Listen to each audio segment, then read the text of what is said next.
Señoras y señores, bienvenidos, muy buenas noches. Gracias por acompañarnos. Esto es al cierre del día, de la jornada, los temas relevantes y trascendentes para el debate y el análisis. Muy buenas noches. Le doy la bienvenida a Ana María Salazar. ¿Cómo estás, Leonardo? Gracias por estar aquí. Contigo, sí. Doctor Fernández de Castro, gracias, querido Rafa. Gracias, Leonardo. Don Enrique Quintana, muy buenas noches. Leo, buenas noches.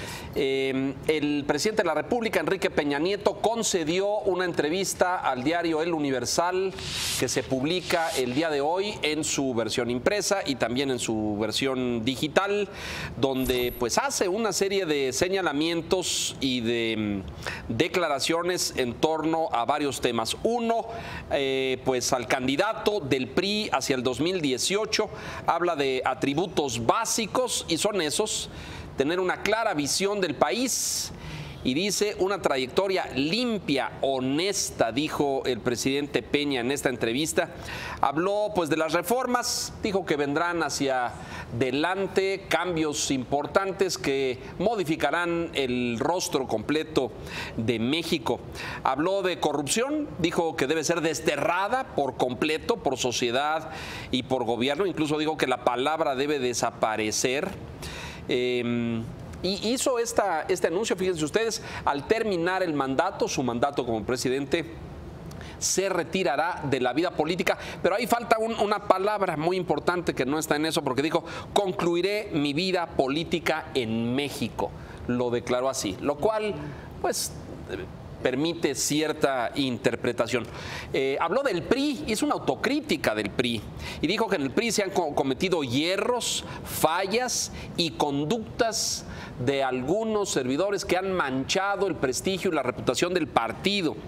Dijo el presidente de México. Es una entrevista larga, la puede usted consultar, pero es reveladora, Enrique, respecto a los tiempos. Se acerca al final de su mandato, rinde su último informe, bueno, no, su penúltimo informe presidencial el día mañana. Se entrega al Congreso y el sábado estará dirigiendo un mensaje en Palacio Nacional sobre su quinto informe de gobierno. Te salió el inconsciente. El quinto informe es el último en el cual el presidente está en el cenit de su poder. Es correcto. El sexto, ya hay un presidente electo, entonces las cosas cambian. No es sorpresa, me parece, el conjunto de conceptos que plantea. No dice mucho que los aspirantes del PRI tengan una visión clara y una trayectoria limpia. Hubiera sido noticioso que dijeran una visión confusa y una trayectoria incierta. En fin, está en la secuencia de entrevistas. Le da al Universal, le da a Grupo Imagen, le da a Televisa. Fueron 3 medios en los cuales se presentó el presidente en la víspera del informe, como más o menos ha acostumbrado. También TV Azteca. También TV Azteca, aunque no la han transmitido. Sí. No la conocemos, sí. No conocemos los conceptos. Seguramente van a ser parecidos. Y me parece que vemos un presidente que está suelto, al menos lo que yo leí en la entrevista del Universal, que fue la que vi, sí, completita. Yo también. Está suelto, es un presidente que plantea las cosas, responde a cuestionamientos, no ofrece demasiadas pistas ni de lo que va a ser el final de su administración, ni de lo que va a ser la decisión más importante que le resta en su sexenio, que es la elección, la designación de su candidato para el PRI. Sucesor. Sin embargo, apunta a los nombres que han estado por ahí flotando. Es interesante que subraye la trayectoria honesta como una de las condiciones. Podría no haberlo dicho. Entonces, el que lo haya subrayado, el que lo haya puesto claramente sobre la mesa, indica que esta es una condición sine qua non, no suficiente, pero sí indispensable. Fíjate, para el candidato. Agrego un elemento que no mencioné, pero me parece muy oportuno. Yo no sé si alguien se puso el saco, pero salió a media tarde el secretario Osorio Chong de Gobernación a decir que muchos priistas cumplen con esa característica. Dijo, hay muchas mujeres y muchos hombres dentro del PRI que cumplen con el perfil señalado. Dijo cumple, no dijo cumplimos. Bueno, dijo cumple. Así lo dijo, porque están en esta pasarela ahí que les hizo el senador Gamboa en el Senado, pero salió de inmediato a responder, lo cual ciertamente llama la atención. Sí. No sé si él sintió que en ese grupo a lo mejor no contaba con eso. Pero... Yo creo que también hay que ponerlo en el contexto del feroz ataque que hay en contra del presidente del PAN. Ricardo Anaya, en donde hay todas estas acusaciones que también viene de este mismo periódico, entonces me parece muy interesante que esté el presidente resaltando que va a ser un candidato limpio en un momento en donde están todas estas acusaciones contra el presidente del PAN, como que también tirándole una pequeña bolita de lodo hacia a Ricardo Anaya como posible candidato. Yo lo que veo es, digamos, que Peña Nieto está verdaderamente interesado en la sucesión presidencial. Me parece que este es un tema de la mayor relevancia para él. Lo que más le interesa, ese es su tema, digamos, creo que de los últimos 2 años, del cierre de su sexenio, yo diría casi de los últimos 3 años. Y me parece terrible, digamos, que sea tan abierto el dedazo. Me parece terrible, digamos, la falta de congruencia del PRI. Sin prurito, ¿no, Rafael? Me parece no hay disfraz terrible, ni camuflaje alguno. Que este hombre que llegó del Estado de México y ha gobernado como si siguiera en el Estado de México, me parece, digamos, terrible para la modernización del país. Sí. Me parece, digamos, esto, hablar con esa ligereza de la corrupción, con la corrupción que volvió a salir y con lo que hemos estado leyendo y viendo este gobierno, con la crisis de derechos humanos que hay, me parece de veras, a mí francamente me desmoraliza el cinismo que estoy viendo en estas declaraciones. Perdona que lo diga así, Lenny, pero así lo siento. Para eso estamos aquí. Se me hace muy, digamos, y claramente, digamos, ya estamos muy metidos en los tiempos electorales. El PRI lo resolvió bien, pero después, digamos, de las muestras que tuvimos, tanto en Coahuila como en el Estado de México, pues la verdad me tiene muy preocupado, digamos, porque este PRI, este presidente, pues van a tratar de hacer lo mismo el año que entra, que acabamos de ver en los estados, y me parece que el país, digamos, peligra porque no estamos para esos tiempos. O sea, están pensando como si fuéramos, si ustedes en los años 70, 80 del siglo pasado, yo veo unos dinosaurios de regreso claramente y que por ningún motivo van a dejar el poder. Me preocupa realmente, Len. Y también, y me enoja, perdón que lo ponga así. Y también yo creo que nos está dando el tono lo que va a ser este quinto informe.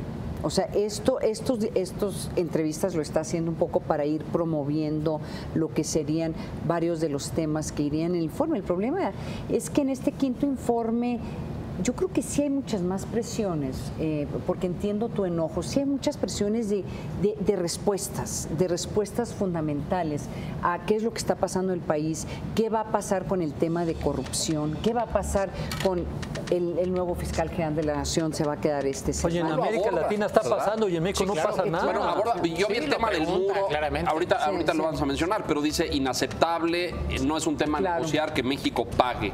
El tema del procurador. Sí, claro, le pregunta a David Aponte, el director editorial del Universal, si está obstinado en imponer a Raúl Cervantes. Y dice claramente que no hay ninguna persona y que tendrá que ser el Senado el que resuelva el asunto.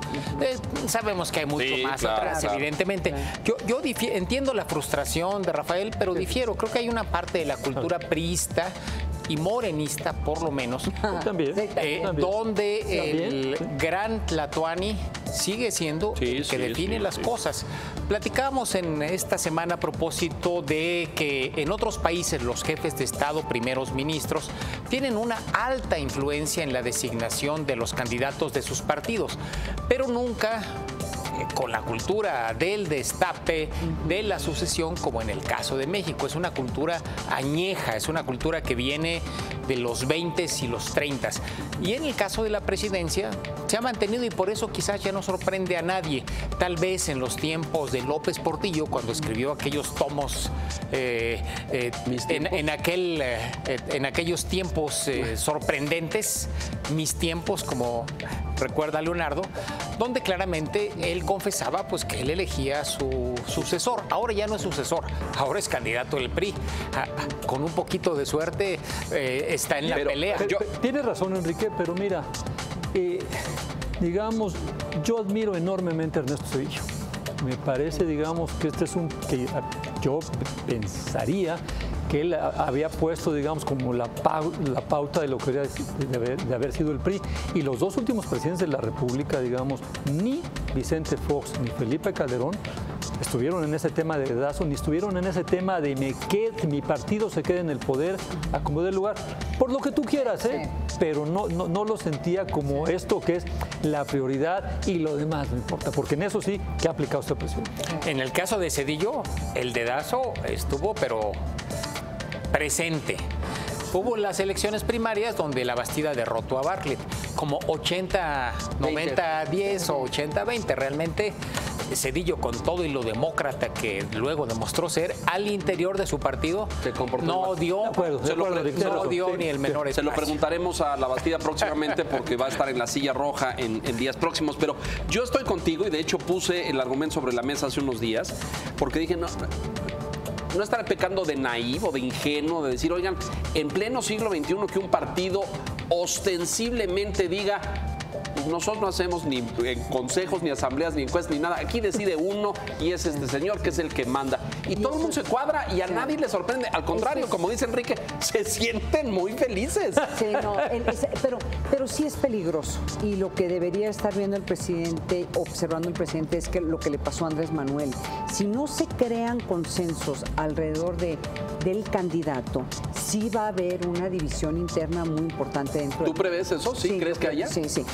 Yo los vi en la asamblea muy alineados, Ana María, ¿eh? Los vi muy formaditos, no hubo una sola voz de disidencia. Claro que no lo va a haber, porque ya sabes, los priistas, a diferencia de los morenistas, ellos sí se cuadran hacia afuera, pero hacia adentro se están desgarrando, porque van a tener que hacer una decisión muy difícil, en el sentido de que o van a nombrar a un candidato que puede ganar, y a lo mejor no es ninguno de estos candidatos, o nombran un candidato que es la preferencia del presidente, y yo no sé cómo van a encuadrar esta coyuntura, ¿no? Pero la no frustración, sé. Enrique, es que, digamos, la clase política sigue ahí, siguen viendo por sus intereses, y en lugar de estar debatiendo realmente lo que está pasando en el mundo, las implicaciones, digamos, de lo que pasa en un mundo de cabeza, entonces estamos a ver cómo ganamos y lo demás no importa. No, entonces pero yo creo que es hasta más grave. Yo creo que cómo le meto el pie al de enfrente, porque esos sí los tiene obsesionados. Porque aquí no están pensando en términos de supervivencia política, que eso también me parece muy interesante. Tenemos que hacer una pausa para ir a lo siguiente, y lo siguiente es uno de estos temas que plantea Rafael, que es lo que viene, el TLC, la renegociación, empieza mañana la segunda ronda en México.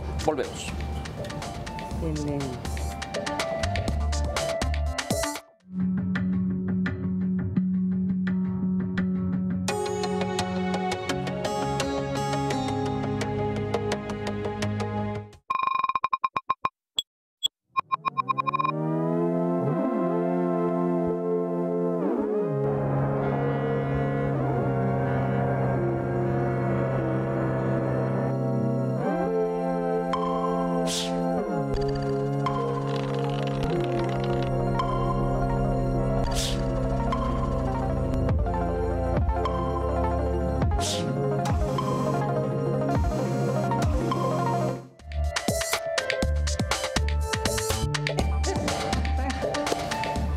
Bueno, pues el TLC, la segunda ronda de renegociación inicia el día de mañana. Aquí en la Ciudad de México, los equipos negociadores de los tres países se darán cita en un hotel en la zona de Polanco, y ahí vendrá la segunda ronda. Esto en el marco, y lo quiero subrayar porque este señor, Ildefonso Guajardo, declaró en las últimas horas que de no concretarse, lo dijo esta mañana en esta visita ya al Congreso, de no concretarse una renegociación del Tratado de Libre Comercio, se activaría el Plan B. Y cuando le preguntan qué es el Plan B, dice modificar la política de abastos, hacer cambios en la ley, hacer desgravaciones a otros países con los que México tiene acuerdos para traer granos, pollo, carne, que es lo principal que traemos de los Estados Unidos. Dijo incluso que ya está negociando con Brasil y Argentina, sustituir el marco jurídico.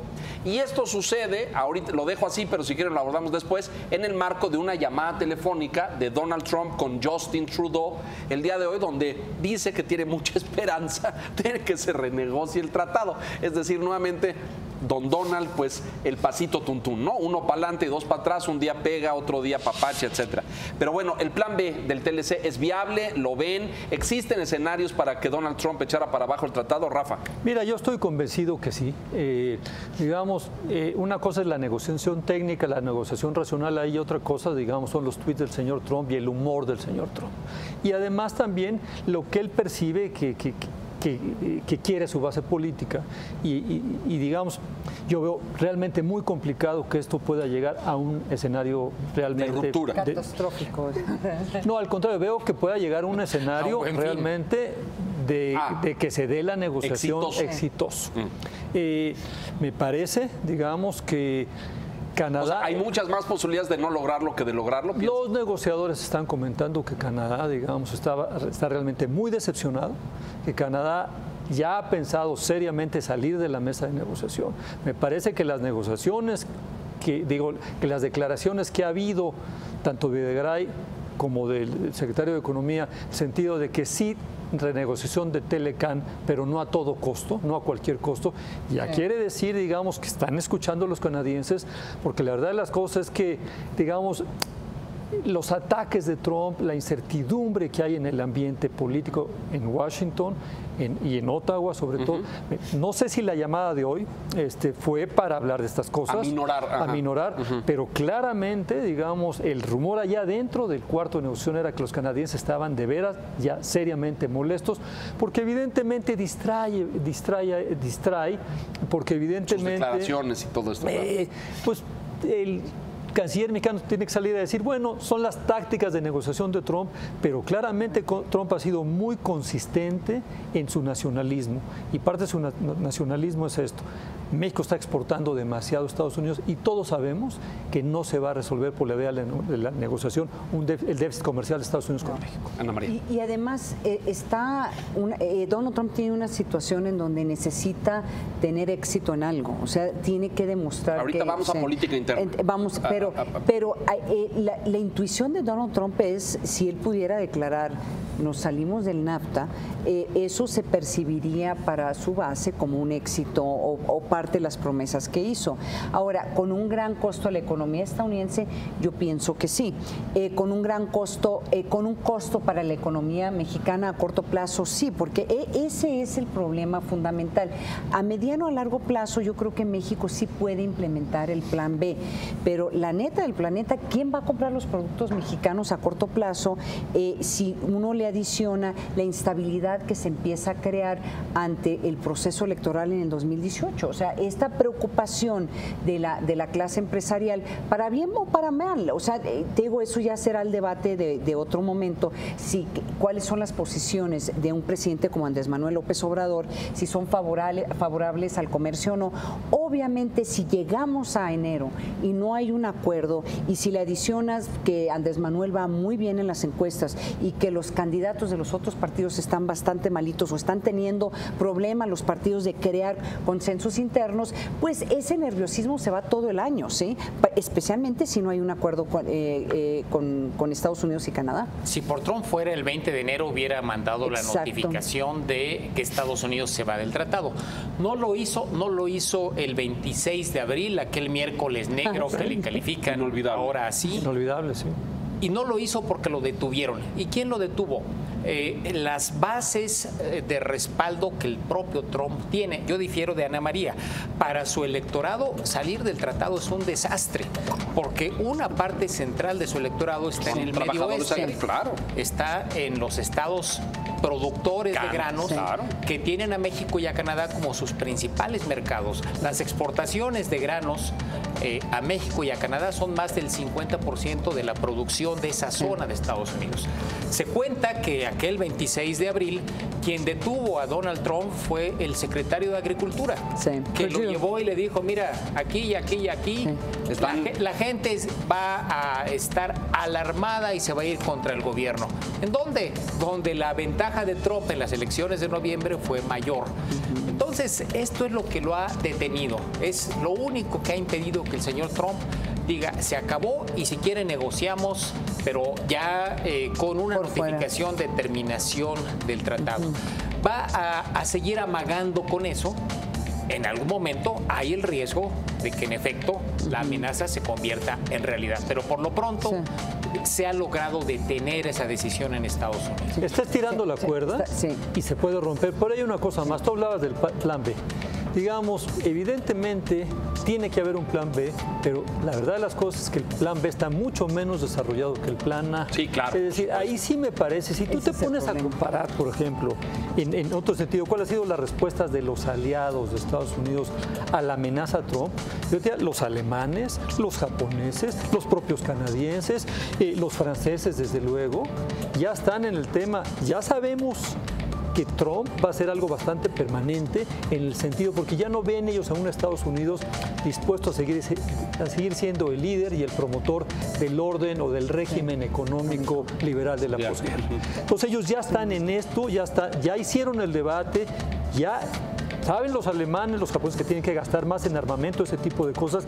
Y en México siento que la apuesta fue demasiado inmediata, muy concentrados en el Telecán, en la renegociación, pero tenemos ya ese plan B económico y estratégico. Pues Ildefonso dice que está en operación y que ya está sentado con Brasil y Argentina para sustituir importaciones. Es una buena noticia, algo se ha hecho, pero sin embargo, claramente todo el equipo negociador ha estado más pendiente de la negociación que de tener segura la parte B. Qué bueno que lo saque ahorita, pero siento que está un poquito tarde.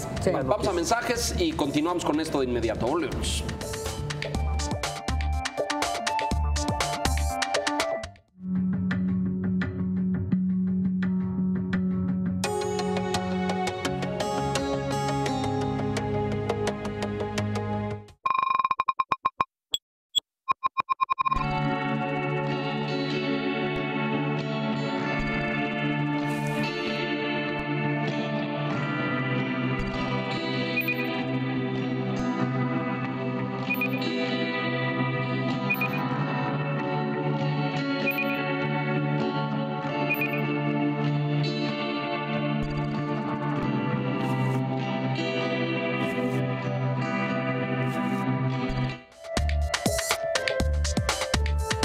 El punto no es, estamos de regreso y seguimos en el mismo debate. No nos hemos ido de aquí. Pero, a ver, el punto aquí es, si es solamente tú lo escribiste en esta semana, ladra pero no muerde. Hasta ahora. Hasta ahora. El tema es solamente esta actitud bully, esta actitud de hostigar al contrincante en la negociación, a la contraparte en su estilo hostil y agresivo, que, bueno, hasta tiene un libro sobre el tema. Que no lo escribió él por eso. Y no lo escribió. Está ladrando y en temas como migratorios sí está mordiendo. Sí, mucho, sí. O sea, ya vimos el miedo que hay, las redadas que hay. El haber mañana es muy probable que eche para abajo el DACA, ¿eh? Y entonces, ¿qué va a hacer México? Seguir. Entonces, la verdad, las cosas no está nada sencillo. Este es un tema además que va claramente en contra del alma de los Estados Unidos o de ese Estados Unidos que fue, ya no sé si va a ser el del futuro. Por eso, la verdad está la cosa. Por eso fue muy interesante esa conferencia de prensa de 1 minuto que hizo el secretario Tillerson con el secretario Videgaray. Entonces, sale solamente el secretario Tillerson a decir, queremos agradecerle a México la ayuda que ofreció. No lo aceptaron, pero salieron a ofrecer. Con Harvey, con el huracán. Sí, por lo del el huracán. Y el secretario Videgaray salió a decir, eso es lo que deben de hacer los buenos vecinos.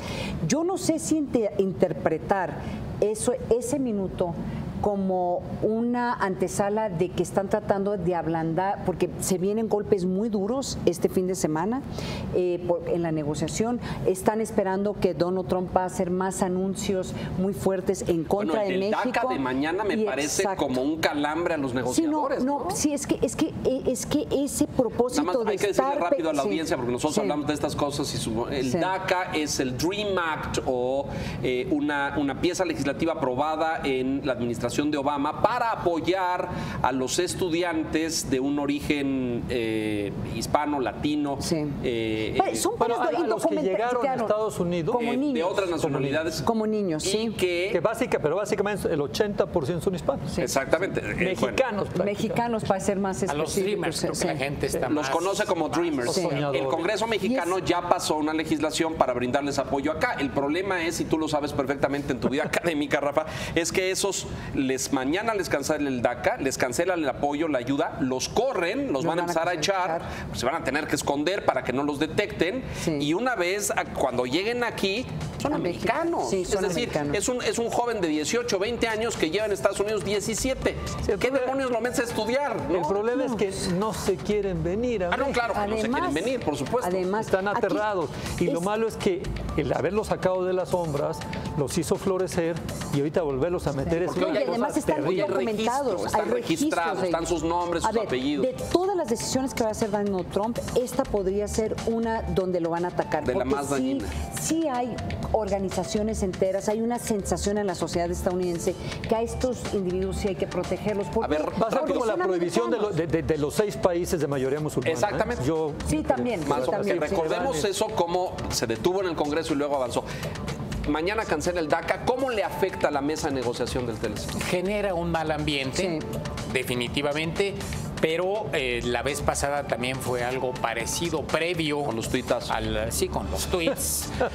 Sin embargo, los técnicos van a concentrarse en seguir intercambiando documentos, seguir revisando los detalles técnicos de contenido de esa información y seguir, estar listos para la siguiente ronda, que seguramente será en Ottawa o en Toronto, en el mes de octubre o a final de septiembre. Ahora con la velocidad que se le quiere dar, quizás a final de septiembre pueda realizar. Tenemos que hacer otra pausa rápidamente, mensajes y regresamos a conclusiones. Gracias.